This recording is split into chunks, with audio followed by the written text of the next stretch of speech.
Udah lagi. Aduh, jangan. Aduh.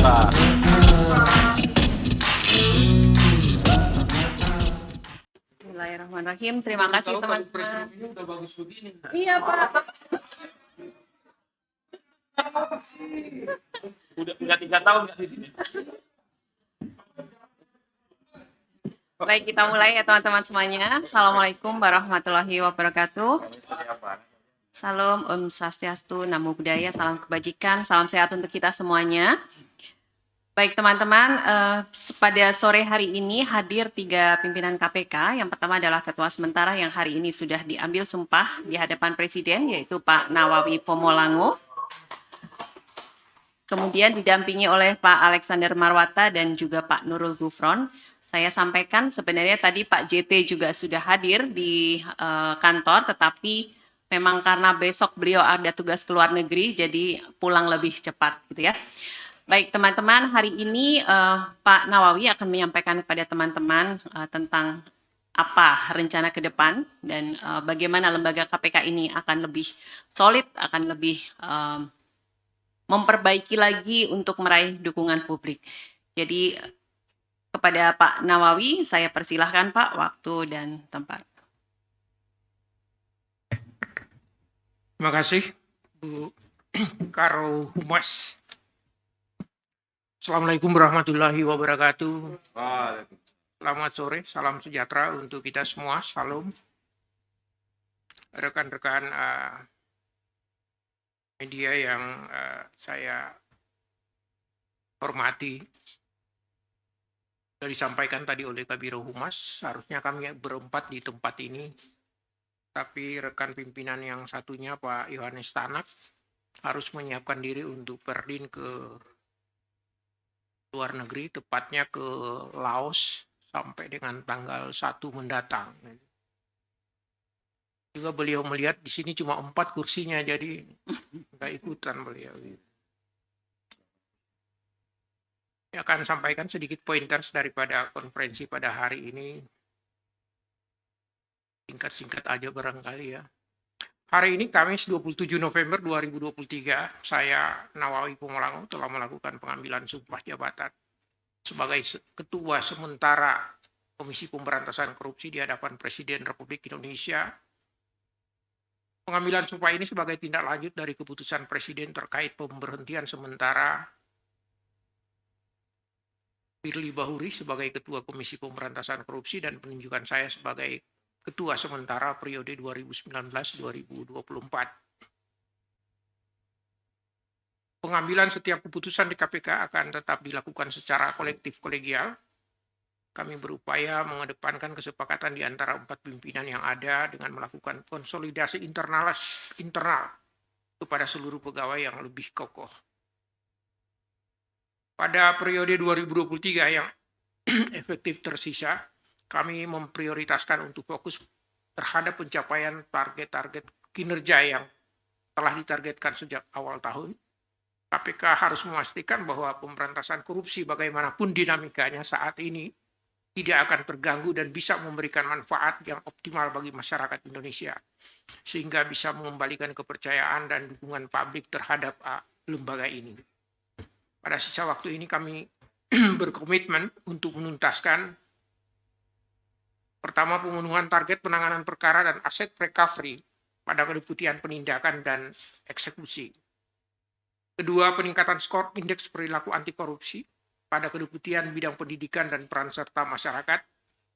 Ketiga, peningkatan sistem penyelenggaraan pemerintahan negara yang anti korupsi melalui survei penilaian integritas pada kedeputian bidang pencegahan dan monitoring dan pada kedeputian koordinasi dan supervisi. Keempat, penguatan efektivitas tata kelola kelembagaan pada Sekretariat Jenderal dan kedeputian bidang informasi dan data. Kelima, mengoptimalkan pelaksanaan rencana aksi pada Strategi Nasional Pencegahan Korupsi Stranas PK. Pimpinan Komisi Pemberantasan Korupsi berkomitmen akan terus bersinergi dengan Dewan Pengawas dalam hal pemberian saran dan nasihat kepada pimpinan maupun upaya-upaya penegakan kode etik bagi seluruh insan Komisi Pemberantasan Korupsi sebagai upaya untuk menjaga marwah kelembagaan Komisi Pemberantasan Korupsi. KPK akan terus bersinergi dan berkolaborasi dengan aparat penegak hukum lainnya, kementerian, lembaga, pemerintah daerah, badan usaha, dan seluruh pemangku kepentingan pemberantasan korupsi. KPK akan terbuka pada setiap kritik, saran, masukan, dan kolaborasi pada seluruh elemen masyarakat, baik media, penggiat anti korupsi, akademisi, serta pimpinan KPK periode-periode sebelumnya, demi berkelanjutan dan perbaikan pemberantasan korupsi ke depannya. Itu barangkali pointers yang bisa kami bacakan. Silakan kalau Bu Karo Humas. Baik teman-teman, terima kasih Pak Nawawi. Saya akan memberikan kesempatan Pak Nurul Gufron dan juga Pak Alexander Marwata. Mungkin ada yang mau disampaikan terlebih dulu Pak. Oke, baik. Teman-teman mengingat ini juga mendekati maghrib, jadi saya membatasi pertanyaan. Oke, 3 orang penanya saja ya. Memang sengaja sama beliau gitu, biar teman-teman nggak banyak tanya. Biar berdebat. Iya, selamat sore Pak Nawawi, Pak Alex, dan Pak Gufron. Saya Yogi dari Harian Kompas.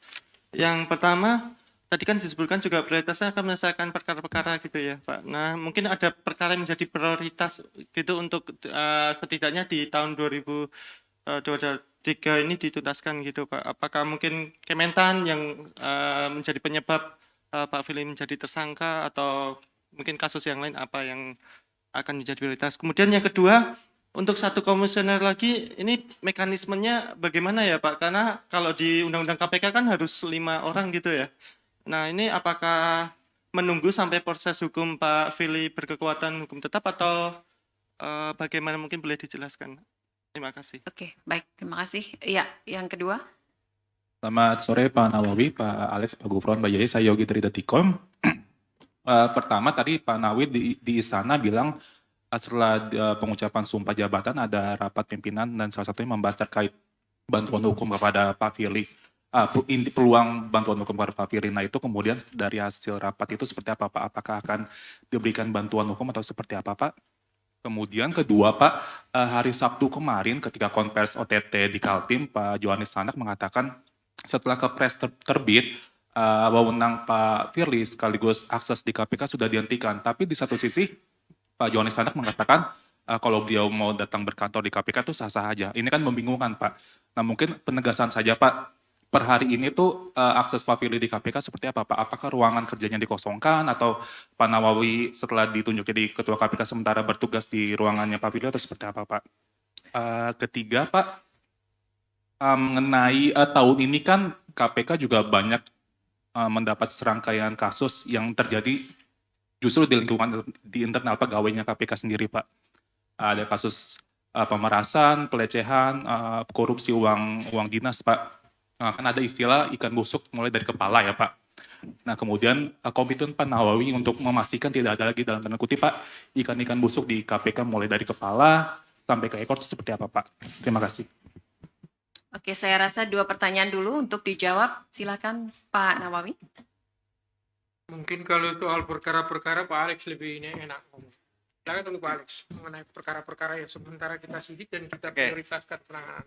Ya, terima kasih Pak Nawawi.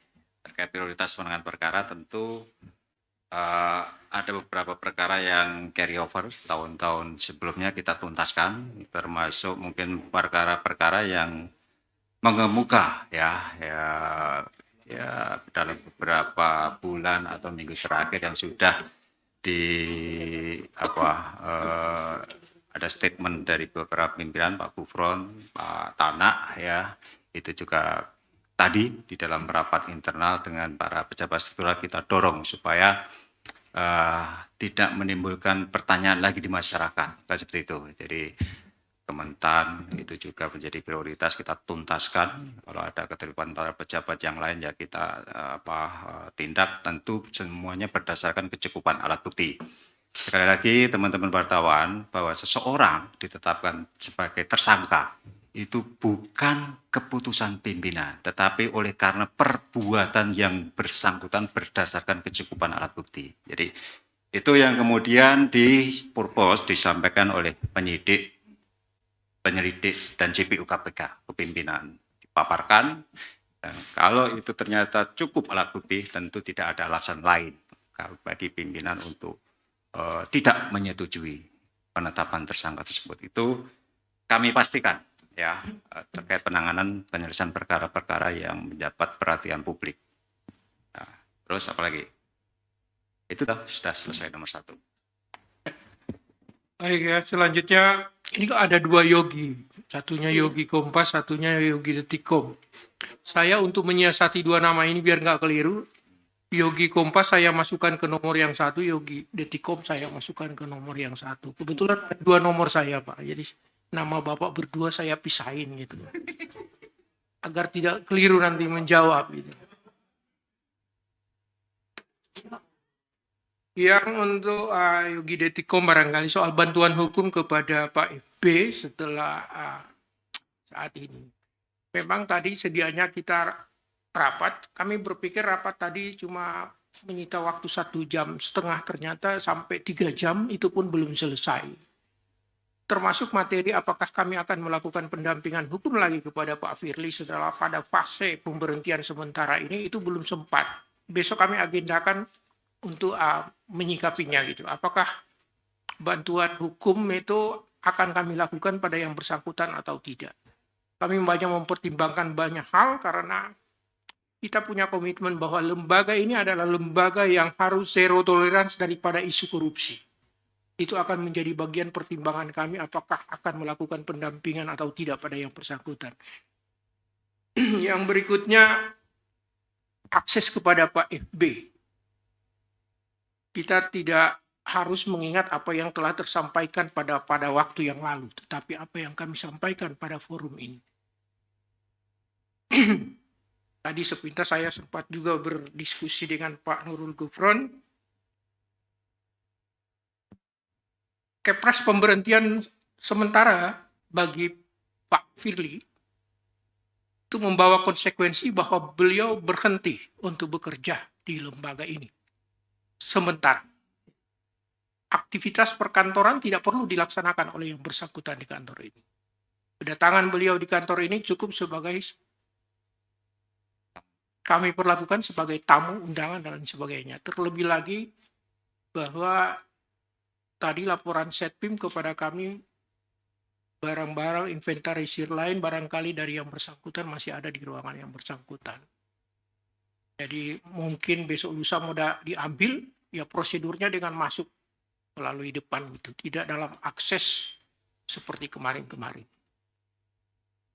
Itu menyangkut apakah kami masih memberikan akses, kami katakan seperti itu. Tidak perlu dibahas apakah pimpinan sebelumnya menyatakan bisa jalan-jalan atau seperti apa. Lanjut yang terakhir barangkali ini mengenai kasus-kasus yang pernah ini mungkin Pak Gus Gufron lebih pas ini. Seperti apa kami menyikapi agar tidak muncul lagi ikan busuk dari kepala. Tapi kalau saya sering ke pasar Kramat Jati banyak juga ikan busuk dari ekornya gitu. Dari tengahnya. Silakan Pak Gufron. Dari tengahnya. Terima kasih. Ini hanya soal bagi-bagi menjawab pertanyaan semuanya ya.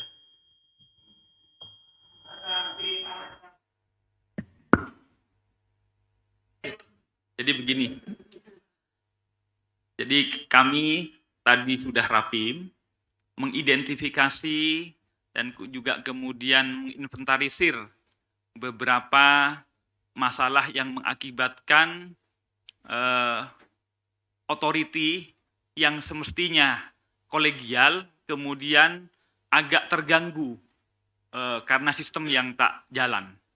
Kami telah kemudian tadi berkomitmen untuk memperkuat kolegialitas. Yang kedua, juga memastikan prosedur itu berjalan berdasarkan substansi ataupun materialitas.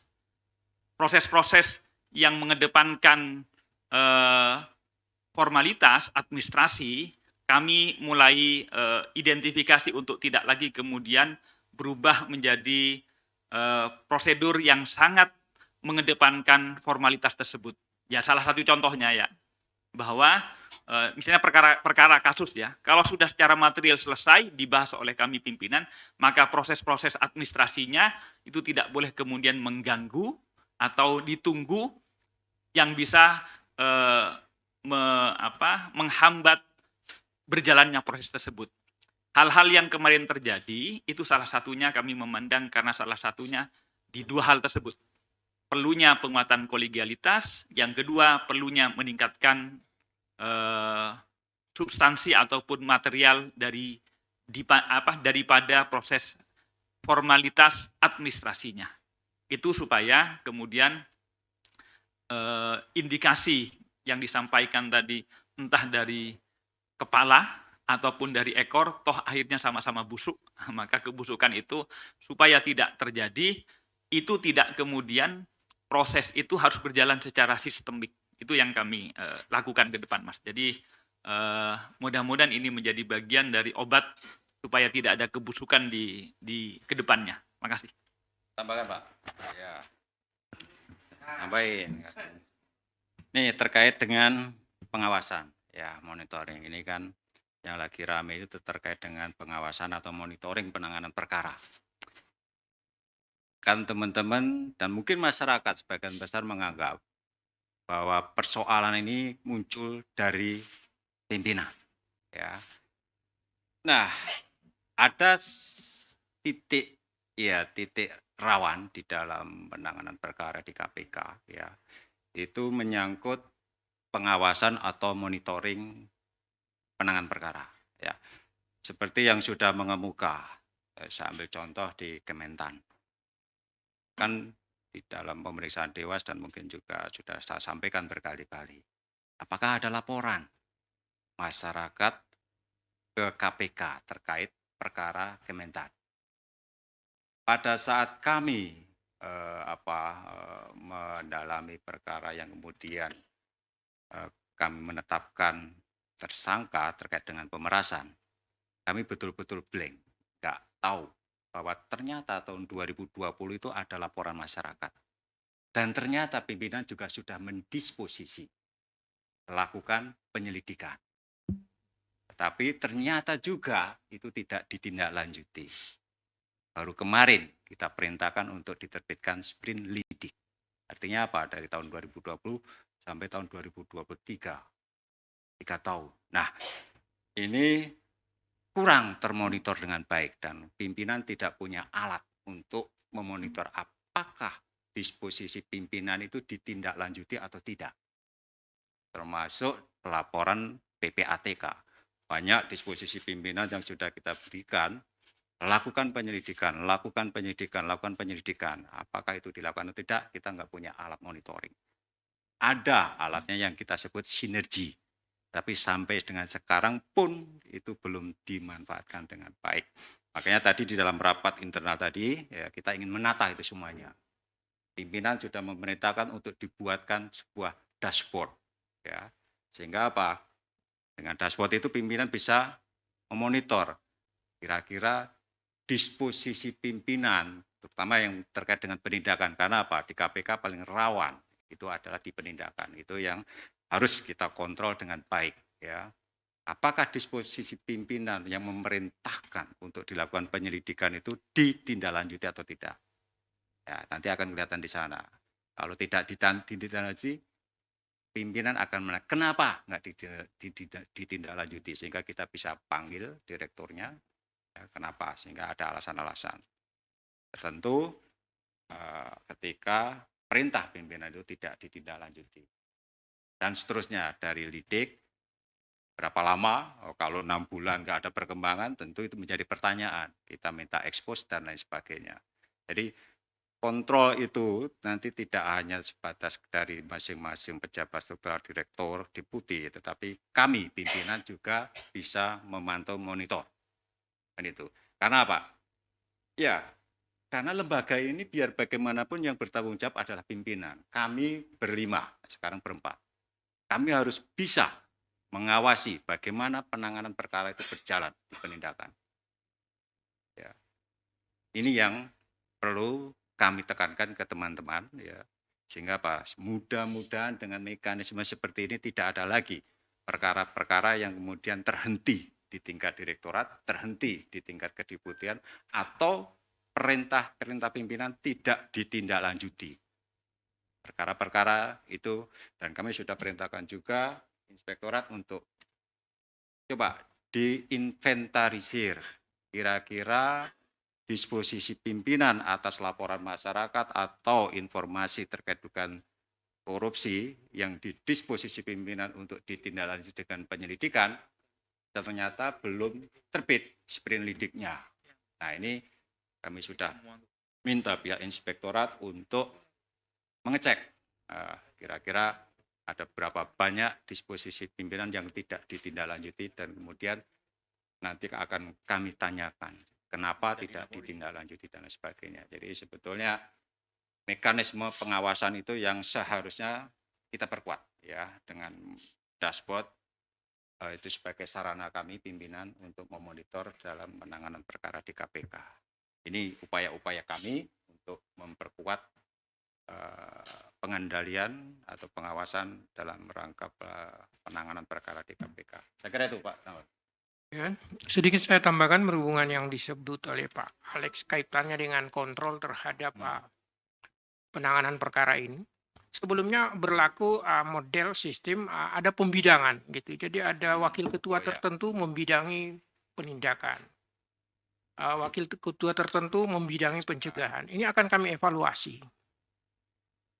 Jadi tidak ada lagi model yang barangkali semacam itu ditiadakan. Semua wakil ketua pimpinan itu semua bertanggung jawab terhadap bidang itu. Sehingga tidak ada alasan bagi kedeputian atau sekjenan tertentu mendegradasi kewenangan dari wakil ketua yang lain untuk masuk pada bidang.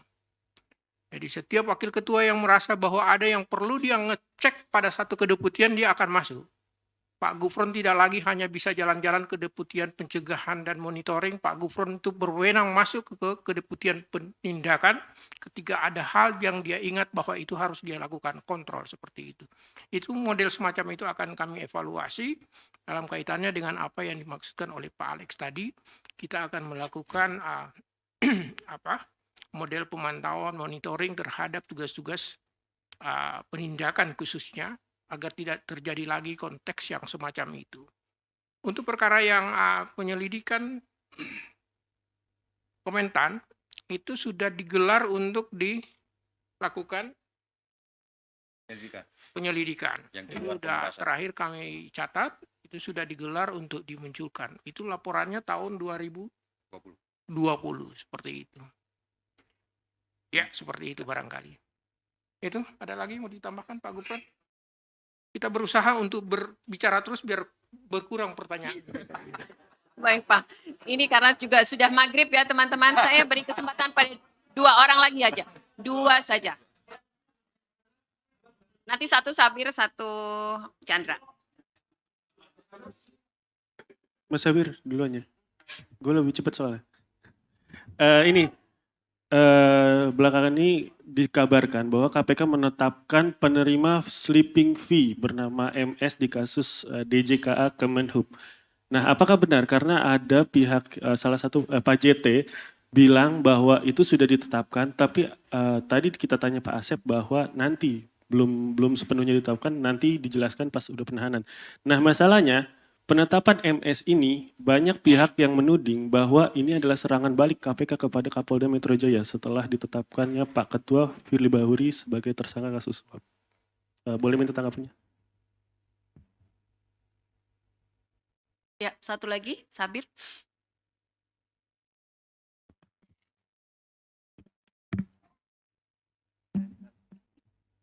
Cek 1, 2. Assalamualaikum warahmatullahi wabarakatuh. Selamat sore menjelang malam, Mbak E, para pimpinan. Ada beberapa hal yang mau saya tanyakan. Satu hal saja.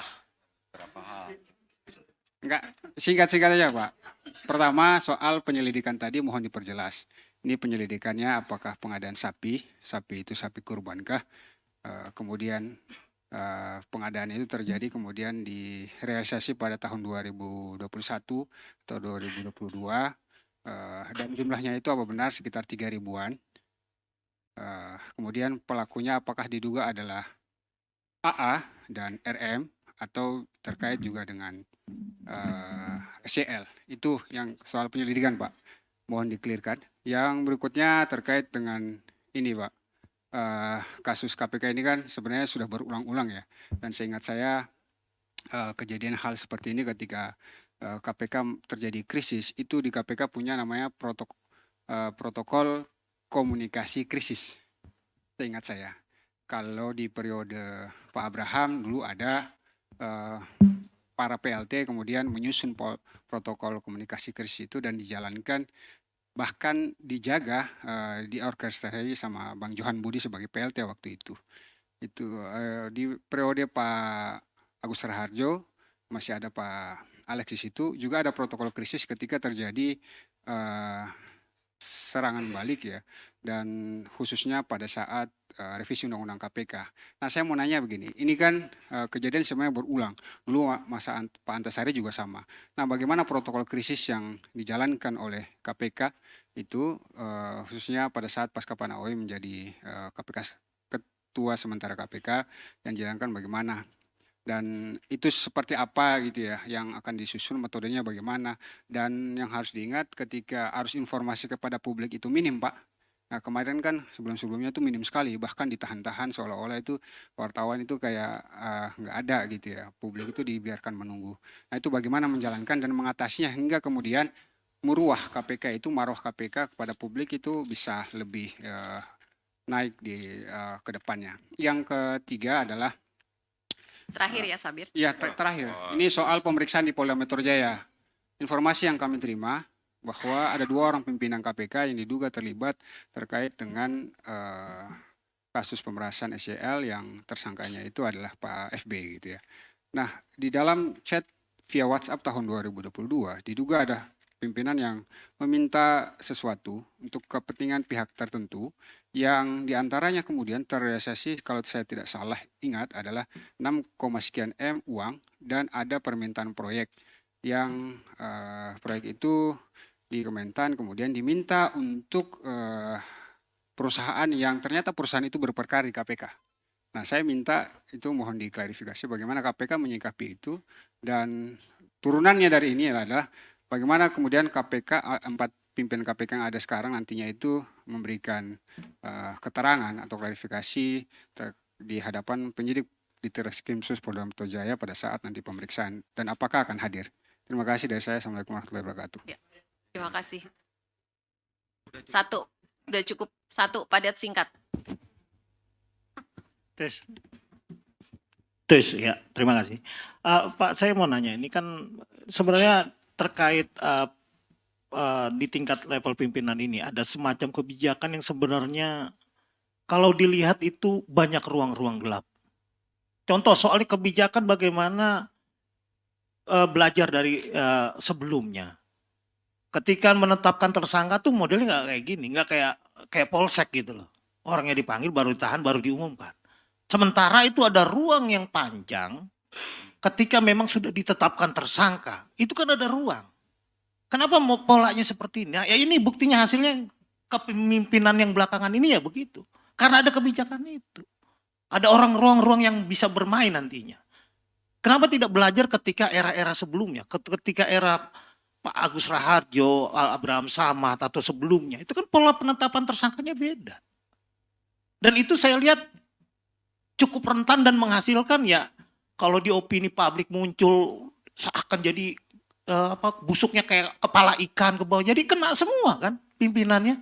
Kenapa tidak dirubah seperti ya artinya bahwa ada ya ini kan opininya jadi seakan seperti itu bahwa ternyata di bawah tuh di rutan juga ada tindak-tindakan kayak meres-meres tahanan segala macam. Ini kan ya artinya saya ingin katakan ada nggak evaluasi untuk menyeluruh seperti itu. Kalaupun tidak benar yang saya katakan, lalu solusinya apa? Supaya terjadi image pembaikan dari publik menilai hal ini. Nah kemudian saya mau menanyakan soal ini 4 pimpinan. Terus kemudian 2/3-nya gimana nih ceritanya misalkan? Atau ada pemain cadangan misalkan jadi 5 gitu biar 2/3 keputusan. Nah atau Oke, cukup. satu lagi ya Pak. Nah, ya soal mempertegas tadi yang persoalan ada katanya penetapan tersangka dengan ekspos kemarin bertepatan dengan Pak FB ditetapkan jadi tersangka dan eksposnya itu diikuti Pak FB. yang kemudian menetapkan seorang tersangka itu kira-kira gimana? Itu benar nggak sih? Apa ekspos itu memang disetujui oleh dari Dirtut, Direktur Penyidikan, Deputi sampai, dan kalau memang posisinya sudah sebagai tersangka terus taken, kira-kira tersangka korupsi menandatangani tersangka korupsi kira-kira legal atau ilegal? Ya itu tolong dijelaskan lah biar nggak bingung, masa pimpinan udah ngomong tersangka nggak ada kompesnya gitu loh. Ini kan menjadi opini yang miring-miring yang kagak puguh lagu kalau orang Betawi bilang. Ini ada kompersnya nggak sih penetapan tersangka gitu loh. Oke. Ya itu aja, sudah makasih. Diterima. Cukup ditangkap pertanyaannya. Saya kira mewakili kok. Ya. Oh, udah cukup lah. Enggak soal yang Udah lewat. ini kan Kurang soal lebih sama. kelembagaan, Mbak. Yang Cukup waktu kemarin sudah. temuan Dewas itu yang 40 M itu. Apa 40 M itu kan enggak dinaikkan penyidikan apa sampai saat ini. Yang apa temuan Dewas kemarin itu yang soal pungli, Pak Alek. Itu menurutku yang paling penting malah pungli karena utang. sebelum menindak orang mestinya KPK berani menindak diri sendiri Ya. dulu. Oke, baik. Terima Begitu. kasih. Ya. Terima kasih. Ya. Yang mana? Nanti beranu aja saling menambahkan saya dengan Pak Alek maupun juga Pak Nawawi ya, dari Mas Chandra, Mas Sabir, Mas Mario dan selanjutnya. Pertama pertanyaan saudara inisial MS dan lain-lain ya, sebagaimana diketahui di periode kemarin itu kan ada pembidang-bidangan dan kami tentu akan kemudian ngecek ke Pak Alek maupun ke berkasnya ya. Sebagaimana diketahui saya pribadi dalam proses di perjalanan ataupun tugas di luar kota. Karena itu kami nanti mungkin Pak Alek yang bisa menjelaskan. Kedua, dari Sabir, penanganan dugaan di Kementan ya, di Kementan yang disebutkan Pak Alek tadi tahun 2020. Masnya. Nah, Dumasnya naik ke pimpinan sekitar 2021 ya. Ya. 2021 kemudian semua pimpinan pada saat itu mendispo itu adalah tidak lanjuti, artinya untuk kemudian dilidik. Namun sejak 2021 sampai saat ini memang sprint lidiknya belum terbit. Karena itu kami akan mengevaluasi sejauh mana tindak lanjut tersebut yang terjadi. Jadi sesungguhnya Kompes pada sore petang hari ini sesungguhnya kami ingin menyampaikan hal-hal kelembagaan setelah Pak Nawawi diangkat sebagai ketua sementara yang pengucapan sumpahnya tadi siang. Karena itu sebenarnya beberapa hal yang Anda sebutkan tadi tentang kasus-kasus maupun evaluasi dan lain-lain yang lebih banyak kepada kasuistis, kami sebenarnya berharap nanti akan kami jelaskan pada kesempatan berikutnya ya, termasuk tadi pembicaraan pertanyaan tentang 40M, lantas Mas Mario juga bagaimana tentang apakah tidak mengevaluasi karena rentang waktu antara ekspos menetapkan tersangka kepada penahanan dan kemudian di situ ada ruang atau jeda waktu yang memungkinkan ada hal-hal yang tidak diinginkan. Sebenarnya pada awal periode kami malah karena menilai antara penetapan tersangka sampai kepada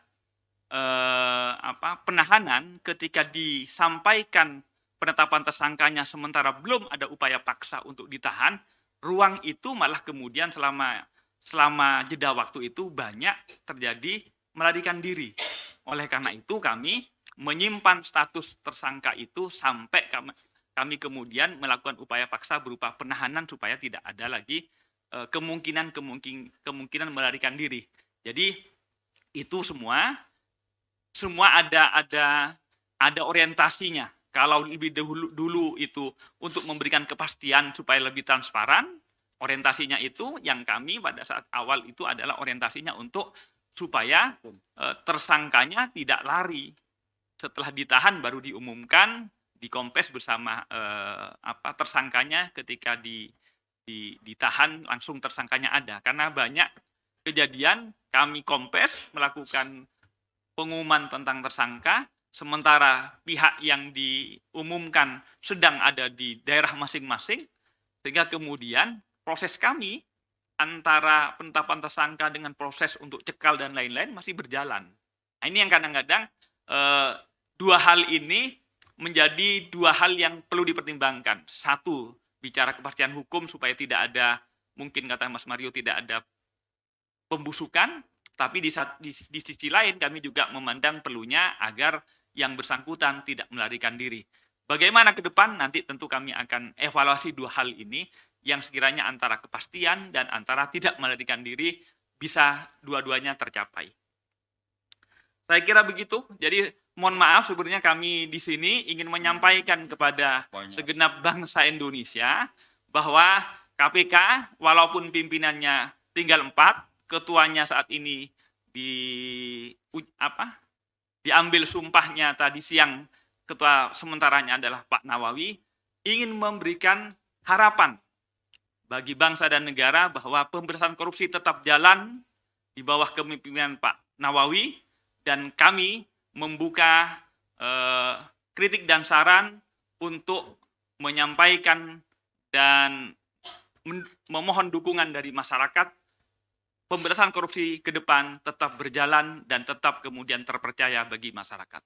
Ini yang kami ingin sampaikan pada kesempatan hari ini. Hal-hal yang tadi bersifat kasuistik dan lain-lain, termasuk bagaimana kalau pimpinan dipanggil Polda, sekali lagi kami tegaskan bahwa kami semua adalah warga negara yang taat hukum.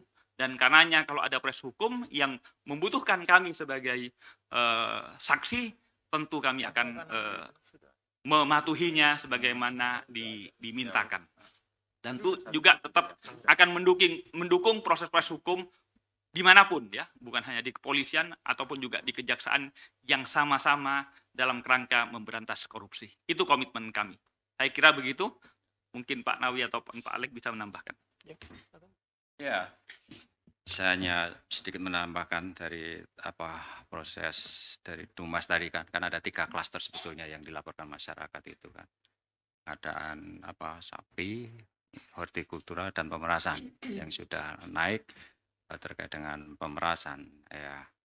Sementara kemarin Sprinlidik itu terkait dengan pengadaan barang dan jasa. Menyangkut siapa orangnya, karena masih dalam tahap penyelidikan, tentu saya tidak akan menyampaikan. Kita baru mencari, ya, KPK penyelidik baru mencari terjadinya peristiwa pidana. Belum sampai menyentuh pada orang-orang yang diduga sebagai pelakunya. Nah, tentunya nanti setelah melakukan penyelidikan, ketika ditemukan bukti yang cukup, penyelidik akan melakukan ekspos ke pimpinan. Jadi itu saja. Jadi tidak menyebutkan siapa yang dilaporkan, kan begitu. Nanti akan didalami di dalam proses penyelidikan. Saya kira itu ya. Kalau terkait dengan tadi Mas Mario, saya ini kan periode pertama kan rejennya waktu itu seperti itu. Begitu ekspos umumkan, kan gitu kan. Ya, transparan betul, tetapi kemudian kita seolah-olah sudah menghukum tersangka, sementara prosesnya masih kadang-kadang sangat lama. Ada loh yang ditetapkan tersangka 3 tahun yang lalu sampai sekarang itu juga belum dilakukan upaya paksa. Ada. Nah, sementara kalau sekarang kita KPK akan mengumumkan tersangka itu pada saat penahanan secara ofisial, meskipun teman-teman sebetulnya sudah tahu kan, ya nggak usah diumumkan sudah tahu, tetapi secara resmi KPK akan mengumumkan pada saat dilakukan upaya paksa penahanan. Kan seperti itu.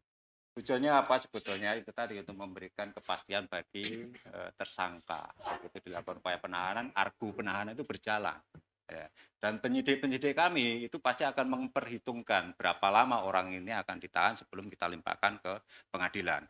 Sebetulnya nggak ada ruang-ruang gelap yang bisa melakukan negosiasi. Karena apa? Begitu ekspos penetapan tersangka, ya, sprindik itu kita akan dorong segera terbit. Begitu sprindik itu terbit, nggak ada ruang lagi untuk bermain.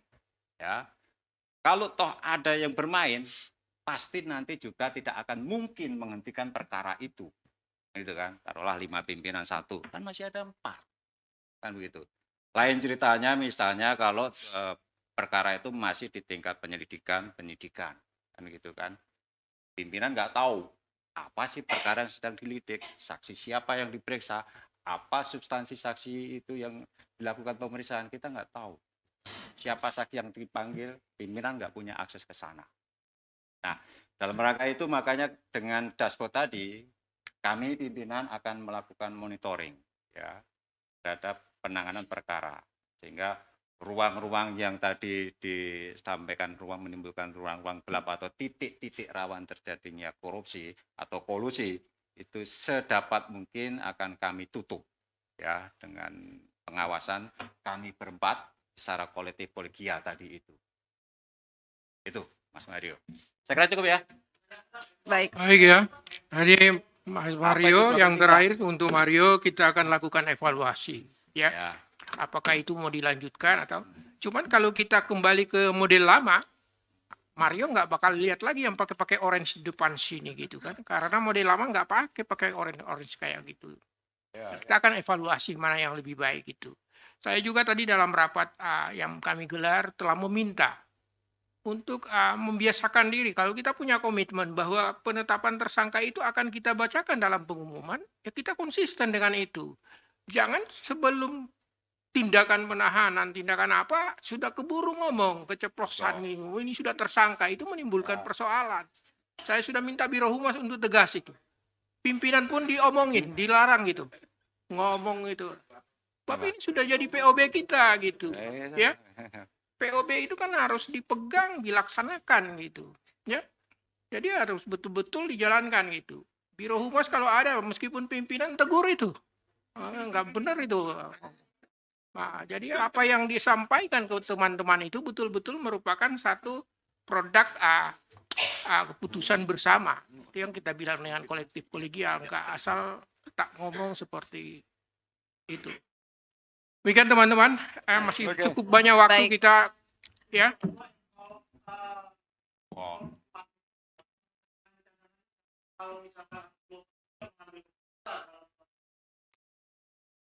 Sedapat mungkin lah dalam masa-masa sementara ini tidak akan ada beda-beda pendapat dari 4 itu, biar tidak bingung kita menghitung 2/3 dari 4 berapa. Ya, sedapat mungkin kita akan melakukan untuk terus bermusyawarah untuk mendapatkan satu produk keputusan yang tidak ada dissenting opinion di dalamnya gitu. Oke. Demikian barangkali. Baik, terima kasih. Kembalikan kepada Mbak. Terima kasih Pak. Ya. Ya. Baik teman-teman semuanya, sudah direncanakan ya. Iya, yang penting adalah sekarang pelaksanaan kerja-kerja pimpinan KPK. Terima kasih sekali lagi Pak Nawawi, Pak Alexander dan juga Pak Nurul Gufron. Teman-teman semuanya, terima kasih sudah hadir di konversi ini. Tadi juga sudah disampaikan oleh pimpinan bahwa kami menerima kritik saran dari teman-teman semuanya demi perbaikan, dan kami juga sudah berkomitmen untuk melakukan evaluasi dan perbaikan terhadap lembaga ini ke depannya. Sekali lagi terima kasih, dan untuk media gathering nanti kita akan update secepat mungkin. Ya, terima kasih. Sekali lagi berharap warahmatullahi wabarakatuh. kalau kita mencintai lembaga ini untuk tetap eksis, bantulah dengan berita yang positif. Bersama-sama kita bergenggaman tangan untuk eksistensinya lembaga Komisi Pemberantasan Korupsi. Sekian barangkali sudah cukup ya, udah melewat waktu. Yuk.